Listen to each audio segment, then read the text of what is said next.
Benvinguts i benvingudes a aquesta nova edició de la jornada de Dret al Treball i de la Seguretat Social de la UOC. Se trata de una edición especial, no solo por su número, sino porque es la 10ª edición, sino porque estrenamos estas instalaciones y la verdad es que nos complace muchísimo pues, poderlas compartir con todos vosotros y en un acto de esta naturaleza, ¿no? También estamos muy contentos de que la sala, pues, creo que un éxito de convocatoria y creo que es sintomático de la oportunidad de los temas escogidos y la verdad es que haciendo balance, ¿no? estos días hacía balance del contenido de las últimas jornadas y resulta que de las 10 jornadas, 8, antes lo comentábamos en la comida, pues 8 han estado relacionadas con reformas laborales o cambios hermenéuticos sistémicos, ¿no? Seguramente es sintomático, ¿no? Alguien podría pensar, bueno, pues estos organizadores, pues vaya, qué originales son, ¿no? Seguramente, pues no mucho, ¿no? Pero sí que seguramente lo que sí que estamos haciendo es recoger el pulso, ¿no? de que la vida social y del empleo, ¿no? Se encuentra en un estadio de fugacidad, ¿no? Es decir, y esto somete al proceso, al marco normativo, pues a un estado de remodelación constante. Estamos viviendo una espiral de reforma legislativa constante con sus cosas positivas y también con sus cosas negativas, ¿no? Y en los últimos meses pues, hemos podido observar pues, varios cambios importantes en aspectos relativos a las políticas de empleo, a medidas para favorecer la conciliación laboral y familiar y también todo este proceso reformista, que solo he citado 2, pero que hay otros ejemplos, pues corre paralelo a la explosión, porque es así, ¿no? De la inteligencia artificial y el contexto en el que estamos, que no sabemos todos muy bien, ¿no? Cuáles van a ser las derivadas desde el punto de vista del empleo y de sus relaciones con el empleo, ¿no? Bueno, del empleo y sus relaciones con las personas trabajadoras, ¿no? Y bueno, precisamente estos son los 3 temas que trataremos en la jornada de hoy y para ello pues creo que contamos con 3 primerísimas espadas, ¿no? Realmente 3 verdaderos referentes en cada uno de los temas, el doctor Eduardo Rojo, la doctora Patricia Nieto y la doctora Ana Ginés, compañeros y creo que queridísimos amigos, y quiero agradecerles públicamente que hayan aceptado participar. Creo que no fue una aceptación inmediata, por lo tanto el agradecimiento es inmenso y bueno, yo estoy muy contento y especialmente emocionado. Cada año me emociono. Cada año que presento la jornada me emociono, sinceramente, porque para mí es como un día de fiesta, ¿vale? Y por lo tanto, creo que es un día muy bonito para al menos los estudios de Derecho de la UOC y en particular para el área o los profesores que nos dedicamos al área laboral, ¿no? En cualquier caso, antes de empezar con las ponencias, creo que es conveniente, ¿no? Dedicar un minuto a todas las personas que han hecho posible que esta jornada sea hoy una realidad, ¿no? En primer lugar, a los propios estudios de Derecho y Ciencia Política, a Antonio, la materia gris, ¿no? Que ha hecho este año realmente que de esta edición, ¿no? Él es el que ha ideado muchas de las cosas que hoy vamos a trabajar, y también a las compañeras Laura Domínguez y Ana Gallego, que son las que, pues las que detrás, ¿no? Han hecho ese trabajo invisible tan imprescindible para que esto pueda desarrollarse, ¿no? Y sin su implicación y su generosidad, pues obviamente esto hubiera sido imposible. Así que muchas gracias a todos y muchísimas gracias, ¿no? En cualquier caso, hecha esta inauguración, sin solución de continuidad, creo que podemos dar ya comienzo a la primera de las ponencias. Y al profesor Rojo pues, le pedimos que nos hablara de los retos de la política de ocupación en el nuevo marco normativo de la Ley 323, ¿no? Se trata, sin duda, de una de las muchas líneas de investigación del profesor Rojo en su dilatada y prolífica, y en el término prolífico en su sentido más literal del término carrera. El profesor Rojo, como sabéis, es catedrático, ahora mismo jubilado, de Derecho del Trabajo y de la Seguridad Social y profesor honorario de la Autónoma. Seguramente es una de las personas más conocidas del mundo laboralista, pero esto no significa que no lo deba presentar, ¿de acuerdo? Pero voy a hacer una presentación y espero que la amistad que nos une no le importa que lo haga así, resaltando una de las cosas que yo creo, entre otras muchas, ¿no? De sus principales contribuciones, ¿no? Y lo voy a leer porque No sé si lo sabría decir así de corrillo, ¿no? George Dyson, ¿no?, que es un historiador de la tecnología, le pidieron que escribiera una historia del Instituto de Estudios Avanzados de Princeton y eligió el título La Catedral de Turing. Turing fue un pensador catedralicio, ¿no? Y el pensamiento catedralicio, ¿no?, y aquí lo que hago es exponer una tesis que describe, ¿no?, la profesora Elga Novotny, ¿no?, en el libro La fe y la inteligencia artificial. Este pensamiento catedralicio no abunda, ¿no?, pero si tiene éxito, es una de las formas más impresionantes de unir el pasado y el futuro en el presente. Este pensamiento catedralicio reconoce humildemente que el trabajo realizado en el presente se basa en lo que se ha hecho en el pasado, mientras que se compromete activamente con el futuro que trasciende cualquier vida o beneficio material. Se lleva adelante con el conocimiento y la intención de que perdurará más allá del presente y se lleva a cabo con el espíritu de equipo que se extiende durante generaciones. Personalmente creo que la obra científica del profesor Rojo es una de las catedrales del derecho del trabajo y de la seguridad social. Me emociono porque es así, es un privilegio, ¿no?, que podamos contar con él aquí hoy, ¿no?, en estas 10º jornadas. Y Eduardo, pues muchas gracias por estar aquí y ya no tengo nada más que decir que darte la palabra. Muchísimas gracias. Molt bona tarda. Molt bona tarda a tothom, muy buenas tardes. Yo quería agradecer en primer lugar a la Universitat Oberta de Cataluña su invitación a participar en este acto y deseo personificar este agradecimiento en la persona del profesor Ignasi Beltrán de Heredia. Él ha hecho una sentida presentación de mi persona. Yo me permito decir de él aquello que he escrito en varias ocasiones en mi blog. Lo he calificado de zendog no oficial porque permite tener conocimiento a través de su blog de muchas sentencias, de muchas resoluciones judiciales, en ocasiones con mayor rapidez que el zendog oficial del Consejo General del Poder Judicial. Además de sus conocimientos jurídicos, que son muchos, para mí siempre resulta especialmente interesante aprender de todas aquellas reflexiones de carácter no laboral que realiza y de todas sus aportaciones de otros ámbitos del conocimiento que han quedado plasmadas de forma clara y contundente en esa monografía cuya lectura les recomiendo sobre la problemática de los neuroderechos, tanto en el ámbito general como en algunos aspectos referidos al ámbito laboral. Por tanto, muchas gracias, Ignasi. El texto o la intervención que voy a realizar a continuación, en los 45 minutos, ¿verdad, Ignasi?, que se ha asignado a cada una de las intervenciones, en concreto, en este caso, a la mía, me va a permitir trasladarles algunas de las tesis, ideas, puntos de vista, pareceres, que tengo más desarrolladas en una ponencia ya más formal, que espero poner a su disposición a través de, por supuesto, de las plataformas de Academia Edu o del blog y, por supuesto, también a disposición de la Universitat Oberta de Cataluña.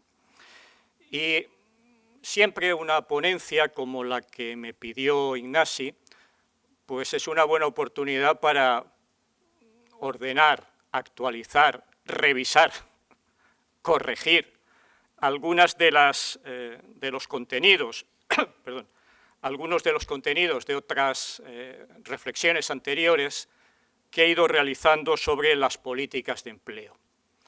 Políticas de empleo de las que siempre digo que hay que prestar atención no solo a la cantidad, es decir, al número de personas que están en el ámbito laboral, en el mercado de trabajo, sino también de la calidad, es decir, cuál es la calidad de ese empleo, cuáles son las condiciones de trabajo que, como más adelante veremos, son aspectos que preocupan a gran parte de la población trabajadora y también de aquella más joven, en general, que desea incorporarse al mundo laboral.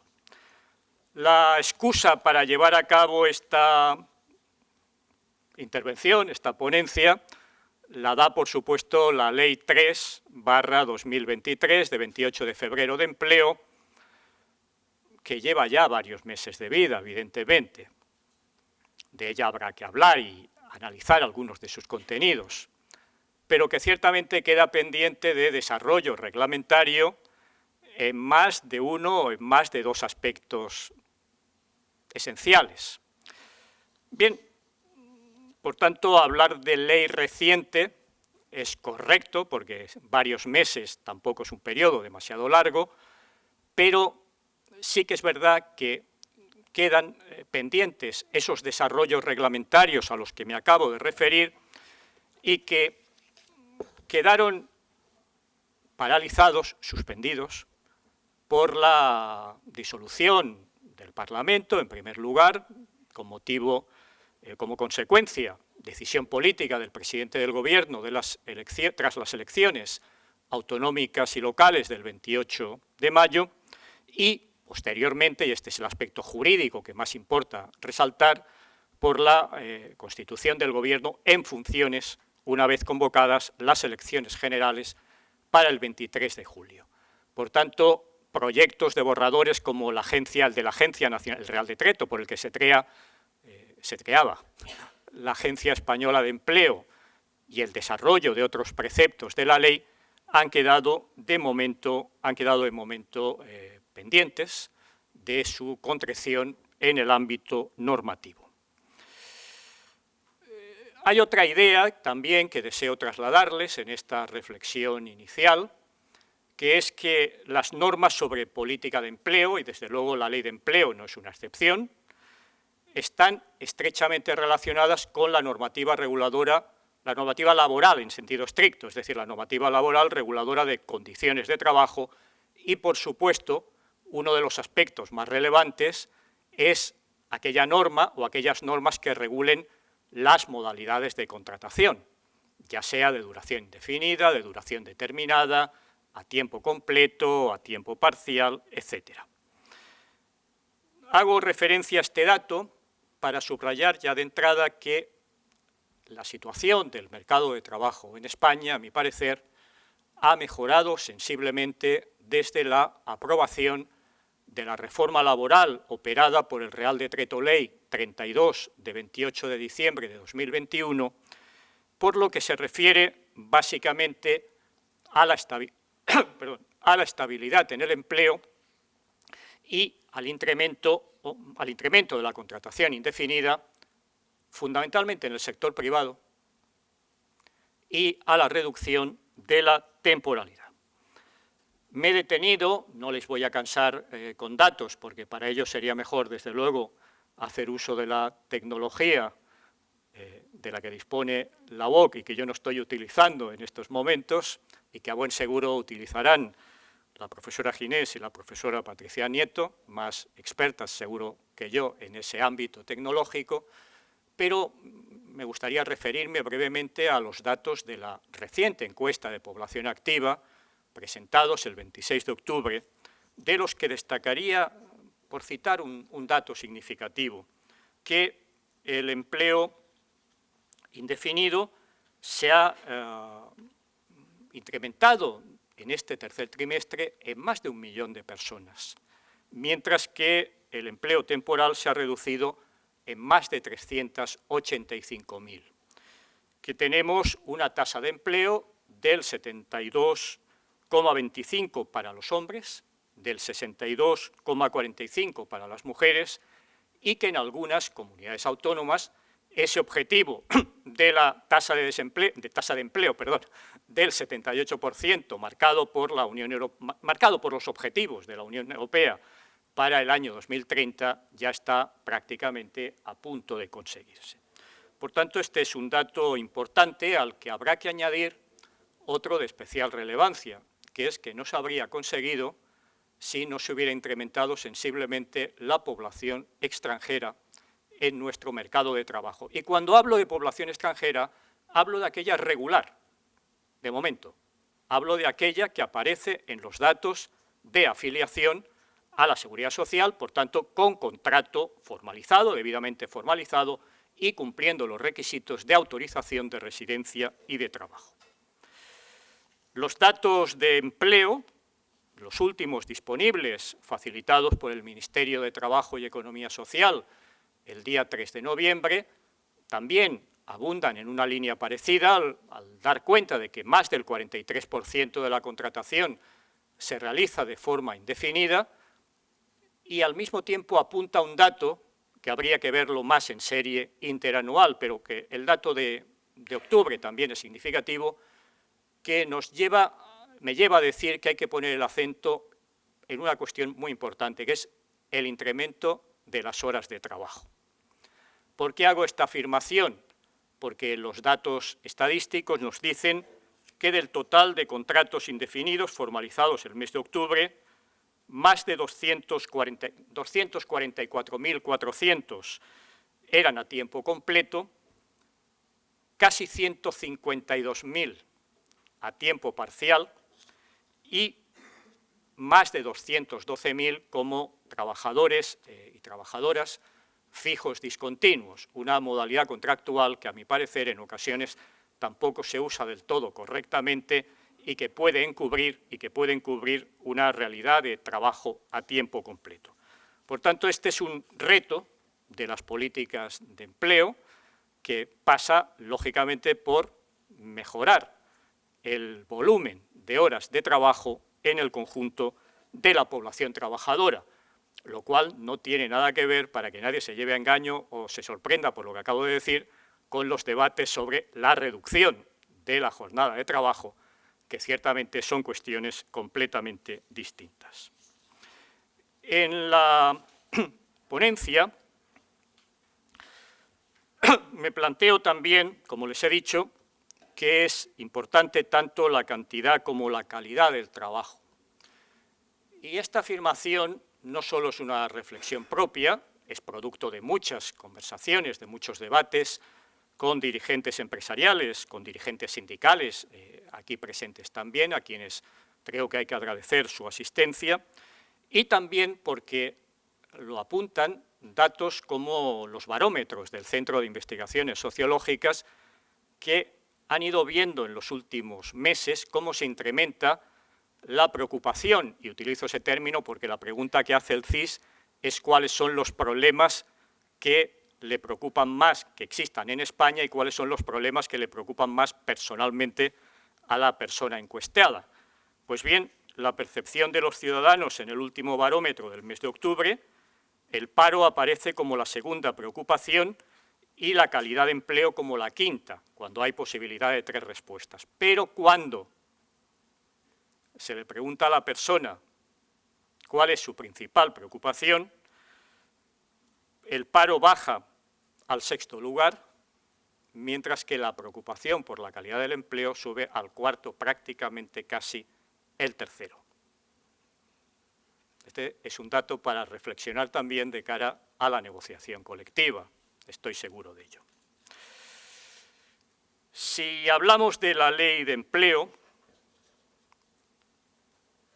a mi parecer, lo he dicho en otras ocasiones, en otros debates en los que hemos participado desde su entrada en vigor, yo creo que abre un camino para el desarrollo de políticas adecuadas que permitan reconocer derechos subjetivos a las personas demandantes de empleo o a las personas que requieren de un mejor empleo para que puedan servirse o ser servidos a través de una cartera amplia de servicios que deben poner en marcha las administraciones. Subrayo las administraciones, porque lo que no podemos ni debemos olvidar que las comunidades autónomas tienen competencias importantes en materia de política de empleo. dentro del concepto, dentro de política de empleo en general y dentro de la ejecución de la legislación laboral también, sin olvidar a las administraciones locales. Sin olvidar a las administraciones locales que, ciertamente con mayor complejidad, no es lo mismo hablar de una ciudad como Barcelona que de una población que tenga 40.000 o 30.000 o 20.000 habitantes, tienen también, a mi parecer, posibilidades de desarrollo de esas políticas. Y por referirnos a Cataluña, yo creo que los debates cada vez más amplios y la necesidad de una concertación a escala territorial, creo que está asumida, al menos políticamente, por la administración autonómica y por los agentes sociales, por las organizaciones sindicales y empresariales. Cuestión distinta, como siempre, es cómo se concreta ese desarrollo y cómo se lleva a cabo. Me parece importante de la Ley de Empleo que se garantice, al menos formalmente, el principio de igualdad y no discriminación en el acceso a todas las medidas que pueden canalizarse a través de su desarrollo y la obligación por parte de los agentes privados de mantener una estrecha relación de información y de cooperación con los servicios públicos de empleo. Me parece también importante que se articule una estrecha relación con la política europea, porque siempre decimos, y es verdad, que la Unión Europea no tiene competencias en materia laboral, tiene competencias para coordinar, para proponer en ámbitos laborales, y desde luego la política de empleo es uno de ellos. Aunque luego sabemos que muchas de las directivas tienen incidencia muy real e importante en el ámbito de las políticas de empleo. Pero cada año hay las orientaciones generales de política económica y de empleo, que son las recomendaciones que dirige el Consejo y que todos los países, en la medida de sus posibilidades, porque luego tienen que rendir cuentas, han de cumplir. Y, por tanto, pensemos también de cara al inmediato, o mejor dicho, pensando en el desarrollo que ha habido de determinadas normas europeas tras la crisis sanitaria de la pandemia de la COVID-19, como determinadas reformas que se han hecho en el ámbito justamente de la política de empleo han sido consecuencia de normas comunitarias, entre otros motivos, para poder disponer de los fondos correspondientes Next Generation para llevar a cabo muchas actuaciones. Me parece también importante la regulación que se efectúa en la norma del tratamiento de datos personales. Aquí tanto la profesora Ginés como la profesora Nieto seguramente entrarán con más detalle en algunas de estas cuestiones, pero yo subrayo que ese tratamiento de datos personales, en estrecha relación con la ley, con el reglamento comunitario y con la ley española de protección de datos, tiene que extenderse desde el momento de acceso al mercado de trabajo como durante toda la vida de la relación de trabajo. Es decir, no nos sorprendamos, no debería preguntarse a una persona cuál es su perspectiva de vida en los próximos 5 años. Pues la pregunta es neutra, ¿sí? Discriminación directa, discriminación indirecta. ¿A cuántas personas y de qué sexo se les va a hacer esa pregunta? Bueno, pues todavía siguen existiendo esos casos. Pero en cualquier caso, repito, lo más importante es que este proceso es una regulación de tratamiento de datos y deben ser tratados con la máxima prioridad y con la máxima precaución jurídica posible. El título más importante de la norma, a mi entender, corrijo, el título más importante siempre es el de financiación. Porque de leyes estupendas está lleno el Boletín Oficial del Estado y el Diario Oficial de la Generalitat, y a veces el Diario Oficial de la Unión Europea, pero efectivamente lo importante es la financiación. Pero más allá de esta afirmación, que por lógica ya no debe merecer mayor contenido, es el título tercero referido a las políticas activas de empleo. Y es aquí donde encontramos algunas de las cuestiones a las que yo creo que se le debe dar mayor relevancia.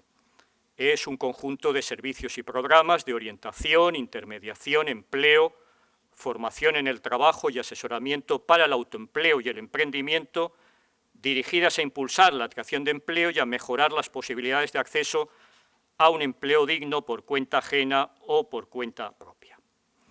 Observarán ustedes que la ley española habla de empleo digno y no de empleo decente, terminología que en bastantes ocasiones también todos utilizamos, me parece, ¿no? Y que es producto de la denominación que se instrumentó por el entonces director general de la OIT, don Juan Somavía, en el año 1999, que quizá tiene más influencias españolas, latinoamericanas, que por separarlo del trabajo no decente, no me atrevo a calificarlo de indecente, aunque también tendría algo de eso, o informal, si quieren ustedes ser más serios, cuando probablemente la terminología más adecuada sea el trabajo digno. Pero no tiene más importancia en este punto, solo quería resaltar este pequeño debate que existe, el debate lingüístico ciertamente, porque lo que me interesa destacar es el aspecto de la empleabilidad, también un término que en muchas ocasiones me he preguntado si existe realmente en castellano o no es una traducción mecánica del término inglés. Pero más allá también de este debate semántico, la empleabilidad se reconoce como un derecho y deber de las personas trabajadoras, de las personas demandantes de empleo y también por parte de los poderes públicos. Por tanto, el compromiso entre la obligación de suscribir un acuerdo de actividad y la obligación de los poderes públicos, de garantizar toda esa cartera de servicios, me parece especialmente relevante. Claro que habrá que incrementar el número de personas de los servicios públicos de empleo para conseguir esos objetivos que se marca la norma de llevar a cabo el perfilado, ¿verdad?, de todas las personas demandantes de empleo o incluso de mejor empleo para que puedan insertarse o permanecer o reinsertarse en el ámbito laboral. Siempre las políticas de empleo se refieren a personas que necesitan de especial protección. Desde luego, la ley de empleo no se queda corta en el número de colectivos necesitados de especial protección. Yo he dicho en alguna ocasión que ha sido más bien un proceso de aluvión desde el primitivo anteproyecto hasta llegar al proyecto de ley y después la aceptación de las enmiendas parlamentarias, fundamentalmente de dos grupos que en aquel momento, y actualmente parece que también, tenían y siguen teniendo especial sintonía entonces con el gobierno de coalición, como eran y son Esquerra Republicana de Cataluña y el Partido Nacionalista Vasco.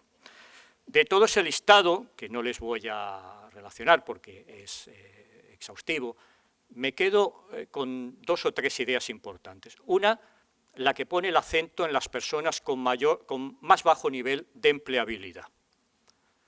Dos, el reforzamiento siempre especial de las políticas de empleo dirigidas a las personas con discapacidad o con diversidad funcional. Y tercero e importante, programas que habrá que ver cómo se instrumentan. En algunos casos ha habido ya esbozos de desarrollo, lo que se denomina programas de, ¿cómo lo llamaríamos?, de interseccionalidad, es decir, aquellos que afectan a personas en las que pueden coincidir mujer, migrante y otros factores, diferentes situaciones que puedan llevarla a una situación de desfavorabilidad en el mercado de trabajo. Hay una medida propuesta de incentivación a la contratación de trabajadores, varones. ¿Qué es una discriminación positiva? No lo sé. ¿Dónde? para facilitar la incorporación en profesiones en donde su tasa de participación sea de subrepresentación, al igual que ocurre con otras medidas dirigidas, que son las que se han dirigido habitualmente, ¿verdad?, a la población femenina. No sé yo cómo aplicaríamos, ahora que soy profesor jubilado, me dirijo a la profesora Nieto, a la profesora Ginés, al profesor Bertrán, no sé yo cómo aplicaríamos esta medida en la universidad, en determinados departamentos en donde hay infrarrepresentación masculina, y si eso no sería impugnado en los tribunales por dificultar, y me consta que lo que digo no es ciencia ficción, por dificultar la participación de profesoras en otros departamentos en donde no se diera esa característica. Bien, la edad la seguimos colocando. ¿Les parece a ustedes que la edad de 45 años sigue siendo la edad madura para la que deben instrumentarse las medidas de fomento de empleo, cuando la expectativa de vida es de 82 años para los hombres y 86 para las mujeres, al menos en España? Bueno, de momento se siguen instrumentando esas medidas. Es cierto que la salida del mercado puede provocar una situación difícil, lo estamos viendo en conflictos, en situaciones tan importantes como es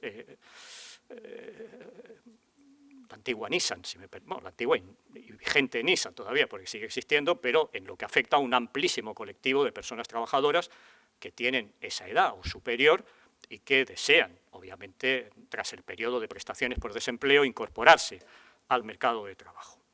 Bueno, ¿se pueden establecer algunas diferencias de trato?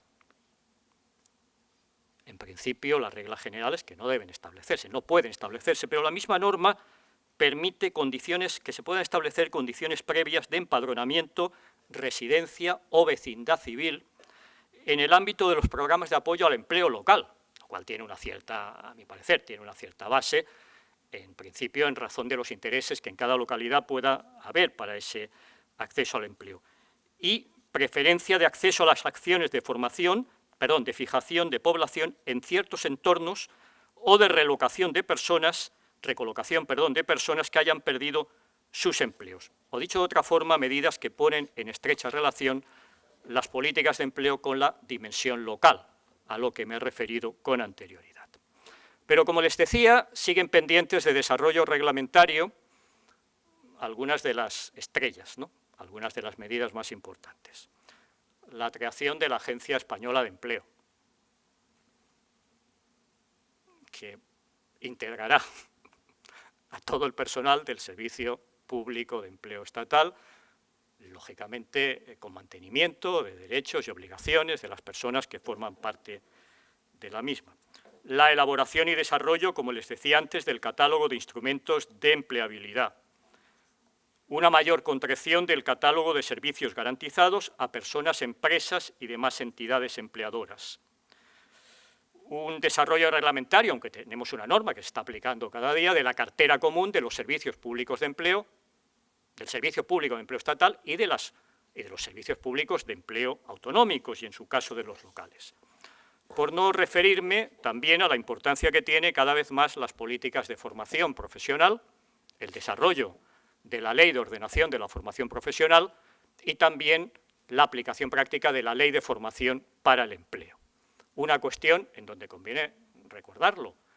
El artículo 4.2 y el artículo 4.2 y el artículo 23 de la Ley del Estatuto de los Trabajadores reconocen un derecho a la formación de las personas trabajadoras, y es un derecho que puede ejercerse a lo largo de la vida laboral. Cuestión distinta es que, y ojalá sea posible, tal como ha reivindicado la vicepresidenta segundo del Gobierno y ministra de Trabajo y Economía Social, la señora Yolanda Díaz, es que en el ámbito de la Unión Europea se reconozca, mediante el instrumento normativo correspondiente, el derecho a la formación de todas las personas trabajadoras a lo largo de su vida laboral.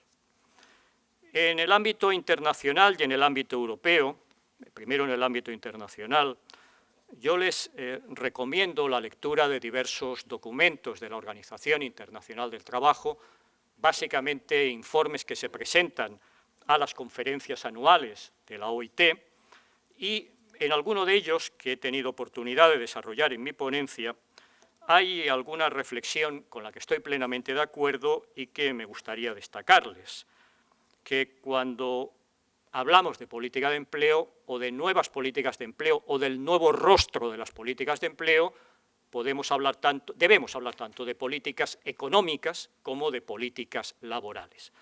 A título de ejemplo, las políticas económicas y sociales que comprenden políticas sectoriales e industriales, políticas macroeconómicas, políticas educativas y de formación, políticas de desarrollo también del sector privado, mientras que las políticas de mercado de trabajo, lógicamente, incluyen las mal llamadas para mí políticas activas, vale, pero las mal llamadas políticas pasivas, porque se identifican en muchas ocasiones con la mera percepción de una prestación económica, cuando el objetivo de las medidas mal llamadas políticas pasivas ha de intentar ser, cuando menos, la reintegración o la reincorporación de la persona desempleada al mercado de trabajo. Y en esas políticas insiste mucho la OIT, y por supuesto también lo hace la Unión Europea, en la dimensión de género, en la dimensión de tener en cuenta la realidad de cada mercado de trabajo y de adoptar las políticas adecuadas para que esa dimensión se lleve a la práctica. Claro que en el ámbito europeo también tenemos, lo ha subrayado la Comisión Europea, recientemente, y lo han destacado varios documentos presentados durante la presidencia española de la UE. Se ha destacado algunos de los problemas que yo creo que en España también debemos trabajar intensamente para corregirlos. Inadecuación de capacidades, baja participación en la formación, incidencia del abandono escolar prematuro, dificultad de distintos grupos específicos a los que me he referido anteriormente. A mí me cuesta llamarles, aunque sé que es la terminología, grupos vulnerables, porque cuando a una persona se la califica como vulnerable ya se le está poniendo el estigma a los efectos prácticos y sociales oportunos. Grupos específicos como son trabajadores de mayor edad, jóvenes, pero jóvenes hasta 30 años, aunque alguna norma de la Comunidad Canaria que ya hace tiempo los incluía hasta los 40. Supongo que era porque la tranquilidad de las Islas Canarias permite, ¿no?, que se puedan tomar medidas al respecto, con todo cariño para mis buenos amigos y amigas de esa preciosa comunidad, ¿no? Y también, por supuesto, como decía, trabajadores de bajas cualificaciones y nacionales de terceros países. Bien, desde la perspectiva de otros retos que las políticas de empleo, ya no solo para España, sino en general plantean en estos momentos, vuelvo a insistir en las políticas de igualdad y de diversidad. Hace unos días, y se encuentra aquí la responsable de UGT, la señora Nuria Gelgado, tuvimos oportunidad, ¿verdad?, de tener creo que fue un rico debate sobre la diversidad religiosa en los centros de trabajo. Diversidad que existe en la realidad social, pero bastante más atenuada, bastante más diluida en los centros de trabajo, muy probablemente porque aquello que es un derecho tiene que pasar por el filtro, con toda la cobertura que tenga, de la existencia de una relación de trabajo que es asimétrica, en la medida en que quien tiene el poder de dirección, organización y sancionador es el sujeto empleador y, por tanto, hay que pactar, en el bien entendido, que esa diversidad que se preconiza en todos los documentos comunitarios, y por supuesto creo que en España no habrá nadie que la cuestione, tiene que pasar por la puesta en práctica de medidas que quizá puede ir en la línea de aquello que se ha desarrollado, de aquello que se ha regulado en el artículo 34.8 de la Ley del Estatuto de los Trabajadores, la adaptación de la jornada laboral y la necesidad de una mayor implicación jurídica de la parte empresarial para negar ese disfrute de ese derecho, o, por qué no, esos ajustes razonables que se regulan a los efectos básicamente del trabajo de las personas con discapacidad y que también merecen ser dignas de atención. Un reciente informe de BlackRock, la empresa de inversión multinacional estadounidense, que es la administradora de activos más grande del mundo, bueno, pues constata lo siguiente: invertir en las mujeres para aumentar su participación en la población activa genera beneficios económicos.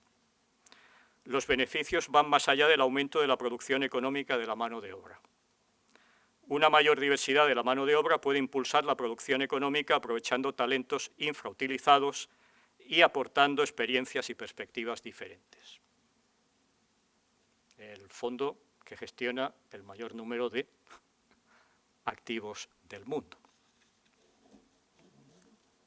Quizás se le haga más caso que algunos documentos de organizaciones sindicales, ¿verdad? En fin, dejémoslo de momento. Hay otra cuestión también muy relevante, algo he dicho con anterioridad, cuál es medidas que tiendan a la mejora de las competencias y cualificaciones formales e informales de las personas trabajadoras. Yo creo que hay que valorar como positivo, aunque se trate de una declaración, pero las declaraciones luego tienen efecto reflejo por su incorporación a la normativa de los distintos estados, la declaración suscrita el pasado 19 de octubre con ocasión de la celebración en Barcelona del simposium organizado por la Presidencia Española de la UE sobre políticas activas de empleo. Estando en esta sala y sabiendo que juego con desventaja, porque de ello van a hablar y mucho, y muy bien, la profesora Nieto y la profesora Ginés, y por supuesto, con más desventaja aún, estando el profesor Ignasi Beltrán de Heredia, pues hay que decir algo del impacto de la tecnología en las relaciones de trabajo y, por supuesto, de la inteligencia artificial, ¿verdad? Bueno, yo creo que aquí todos estamos de acuerdo. Cuestión después es cómo se concreta que las políticas de empleo y de trabajo, no lo digo yo, lo dice un informe de la Unión Europea, deben ofrecer garantías suficientes de que darán una respuesta adecuada, justa y eficaz a las realidades del mundo laboral, asegurando que el desarrollo tecnológico vaya acompañado de unas condiciones de trabajo y de una protección laboral y social adecuadas. Teniendo esto presente, la IA y el uso de algoritmos han de estar sujetos al control humano y debe propugnarse la digitalización al servicio de los trabajadores, respetando al mismo tiempo sus derechos individuales y colectivos. Yo creo que estaremos de acuerdo completamente, ¿verdad?, sobre cómo se instrumenta después. Esta es otra cuestión. Bueno, aquí pues yo les recomiendo nuevamente el blog del profesor Ignasi Beltrán de Heredia y su libro sobre los neuroderechos, que es algo complejo de leer, ¿verdad?, Ignasi, en alguna ocasión, pero que ciertamente quienes sabemos poco de esa materia aprendemos mucho. Todas las aportaciones que la profesora Ginés ha hecho en el ámbito de las relaciones laborales en las empresas, ¿verdad?, de la economía de reparto, ¿no?, si se me permite esa expresión, o la de las empresas de restauración. Y, por supuesto, también les recomiendo una reciente publicación de la que solo he podido leer las primeras páginas. El tiempo para una persona jubilada parece que sea mucho, pero tampoco es para tanto, que es el del profesor Daniel Pérez del Prado, sobre economista y jurista, sobre economía, digitalización y el impacto de la inteligencia artificial en las relaciones de trabajo. Y su tesis, con la que coincido plenamente, es que hay que apostar por medidas que tiendan a contribuir a crecimientos económicos más robustos y estables y, por ende, más y mejor empleo. Bueno, también podríamos referirnos a estudios elaborados en el seno de la OIT y que ponen de manifiesto, en contra de primeras tendencias apuntadas hace ya varios años, que se está produciendo más una reordenación de las funciones, tareas de los puestos de trabajo, que no una destrucción de esos, o cuando menos de una reordenación que puede implicar ciertamente la pérdida en determinados sectores, que no excluimos a los de alta cualificación tampoco, ni mucho menos, pero que no va en la línea de las un poco muy estratosféricas valoraciones que se hacían hace ya varios años. Bueno, también sobre esta cuestión me permitirán que les diga que vale la pena leer el último número de la revista, en el último número de la revista Jurisdicción Social, de Juezas y Jueces para la Democracia, del mes de septiembre, un artículo de un magistrado de la Sala de lo Social del Tribunal Superior de Justicia de Galicia, Carlos Villariño, que dedica más de 50 páginas. El artículo es denso, Ignasi, tú seguro que lo leerás con calma, pero el artículo es denso, sobre la inteligencia artificial en el ámbito de las relaciones de trabajo. Y él llega a una conclusión que creo que se puede compartir, porque analiza todo el ámbito de las relaciones de trabajo y dice que hay opacidad. Y califica y dice que hay tres tipos de opacidad. Una opacidad técnica derivada de la dificultad, leo textualmente, de explicabilidad de los patrones que determinan la información de salida de los sistemas de inteligencia artificial más avanzados. En segundo lugar, una opacidad en la organización del trabajo, fruto de la potencia de la inteligencia artificial para gestionar productivamente ingentes cantidades de datos, desbordando las limitaciones característicamente humanas. Y la tercera, que sería la más importante para mí, es la vinculada con una lógica del beneficio empresarial, que lleva a que muchas empresas quieran huir del derecho del trabajo, como explicará la profesora Ginés, me imagino, más adelante, como hemos estado viendo en las empresas básicamente dedicadas a la restauración y que, bajo la apariencia de un trabajo autónomo, encubren, al menos es lo que Eduardo Rojo piensa, relaciones laborales, aunque no lo piensan buena parte de los gobiernos de la Unión Europea, y ello probablemente acabe plasmándose, me gustaría equivocarme, en la directiva sobre la propuesta para el empleo en las plataformas digitales. Les recomiendo también, y les reconozco que no he sabido responder, les recomiendo también otro artículo publicado en esa revista en donde dos magistrados, una magistrada y un magistrado, le han dado al ChatGPT los hechos probados de 4 casos. Viendo al profesor Miguel Arenas, que me decía antes que, ¿verdad?, que tenía que redactar una sentencia en un supuesto más real, ¿verdad?, le piden al ChatGPT que redacte la sentencia. Y nos aportan en la revista la versión judicial y la versión ChatGPT. Yo he tenido dudas. Intuyo, pero no me atrevo. No me atrevo a decir cuál de las dos es la más correcta. Quizá por la carga de trabajo que a veces tienen los juzgados, me atrevería a decir que la más corta sería la del ámbito judicial, pero espero que ello no se tome como un demérito de la actividad judicial, sino en ocasiones de la carga de trabajo, que evidentemente. Pero repito que lo dejo simplemente como anécdota. Bien, como me quedan 5 minutos para mi intervención, algo habrá que decir de la demografía o del impacto del cambio demográfico en la vida laboral. ¿Por qué? Porque los datos estadísticos en el ámbito de la Unión Europea, desde luego España no es una excepción, Cataluña menos, avalan un incremento gradual de la edad de la población en general y de la población trabajadora en particular. Creo recordar que la edad media de la población en estos momentos se sitúa en 43 años en España y un poco menos en el ámbito laboral, siendo así que la diferencia de edad entre la población española y la población extranjera es de varios años de diferencia a favor, si me permite la expresión, de la española, o si quieren decirlo de otra forma, menor edad de la población extranjera, básicamente población marroquí, población pakistaní, población china, y ello es importante. Y eso es importante no solo para elaborar políticas de empleo, sino para elaborar políticas de protección social. Y ese es el debate que hay en estos momentos, yo diría que con una carga política también muy relevante, en donde podemos partir, así lo hago en mi ponencia, de las proyecciones del gasto público en pensiones en España, elaborado por el Ministerio de Inclusión, Seguridad Social y Migraciones, que me parece un documento especialmente relevante, aunque hoy mismo se hace referencia a un estudio del Instituto de Investigaciones Económicas de la Universidad de Valencia, en donde se plasman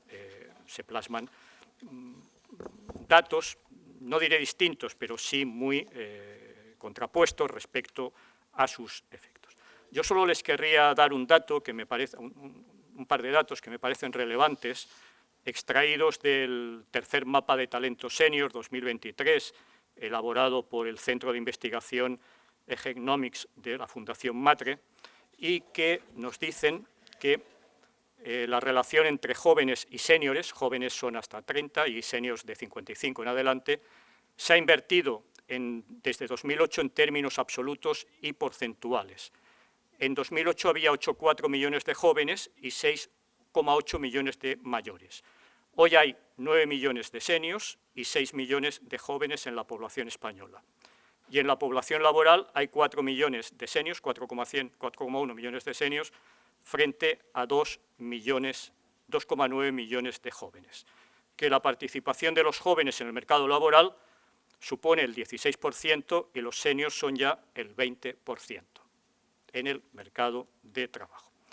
Y si quieren pensar ustedes en la realidad catalana, acérquense a la información general, en este caso facilitada por el IDESCAT recientemente, que nos dice que la población mayor de 65 años, entre la que me incluyo, es en estos momentos del 19,3%, lo cual, evidentemente, en términos de protección social, tiene una relevancia muy importante. Voy acabando. Hay puestos de trabajo sin cubrir y no se cubren. ¿Sí? ¿Qué hacemos? ¿Es verdad esta afirmación? Pues como todo tiene una parte de verdad y una parte de manifestación deliberadamente exagerada.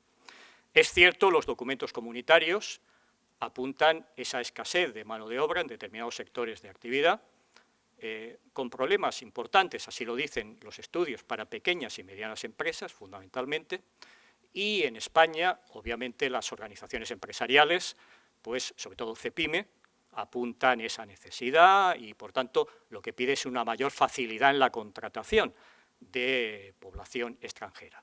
Se encuentra aquí en primera fila un buen amigo, Ricard Velera, que ha hecho aportaciones críticas, vamos a decirlo así, sobre esas manifestaciones que pasarían fundamentalmente por una mayor participación del Servicio Público de Empleo en la gestión de las ofertas de empleo básicamente públicas, ¿verdad?, y en otras medidas de formación y recualificación, y en la misma línea se ha hecho por el profesor Jesús Truz Villalón muy recientemente.